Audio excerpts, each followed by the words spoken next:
নাসুম আহমেদ, শরীফুল ইসলাম, তানজিব হাসান সাকিব, আকবর আলী, আমি হোসেন পাটোয়ারি।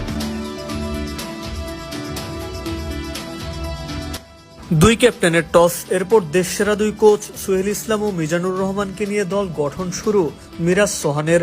সঙ্গী বিসিবির game development chairman Ishtiaq Sadek.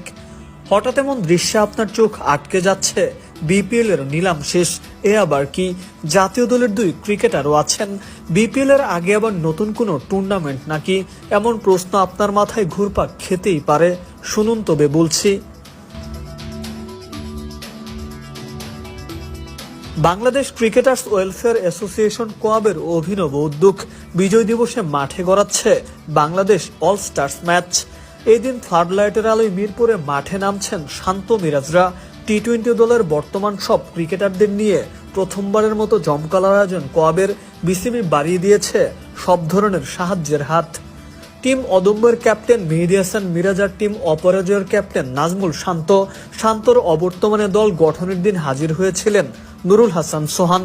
দুজনের সঙ্গে আবার বিসিবির দুই কোচ সোহেল ইসলাম ও মিজানুর রহমান বাবুল। খাতা কলম নিয়ে বসেছেন। দল গঠনে সবার গভীর মনোযোগ।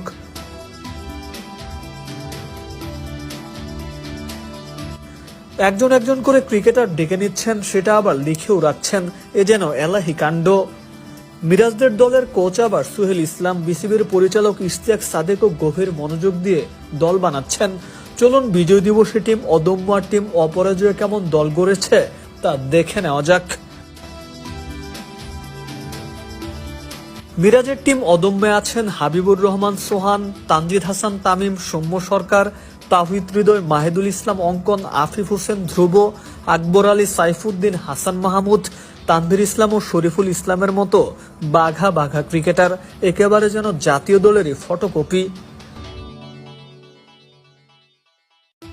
সোহান শান্তদের টিমও কিন্তু কম শক্তিশালী নয়। পারভেজ হোসেন ইমন, মোহাম্মদ মিথুন, শেখ মেহেদী, জাকের আলী অনিক, শামীম পাটোয়ারি, নাসুম আহমেদ, তানজিম সাকিব, নাহিদ রানা, গাফফার সাকলাইনদের নিয়ে দল গড়েছে সোহান ও কোচ মিজানুর রহমান বাবুল। মোহাম্মদ মিথুনের কোয়াব যেন একটা ধামাকায় দেখালেন। এজ লেভেলে একসাথে খেলা মিরাজ এবার শান্তর প্রতিপক্ষ। শান্ত নাই, সোহান অবশ্য জানিয়েছেন ম্যাচ হবে হাড্ডাহাড্ডি লড়াই। মিরাজও ছাড় দিয়ে কথা বলবে না। তবে দিন শেষে কোয়াবের এমন উদ্যোগ সত্যিই প্রশংসার দাবিদার। আলহামদুলিল্লাহ খুবই ভালো হয়েছে। আর যে জিনিসটা যে অবশ্যই কোয়াবকে অনেক ধন্যবাদ দিতে হয় যে তারা যে উদ্যোগটা নিয়েছে, এবং আশা করি যে দুই টিমই খুব ভালো ব্যালেন্স হয়েছে এবং এখানে সব ন্যাশনাল টিমের প্লেয়াররা খেলবে এবং অনেক এক্স প্লেয়াররাও আসবেন এবং টিমের সাথে থাকবেন। আশা করি এই যে খেলা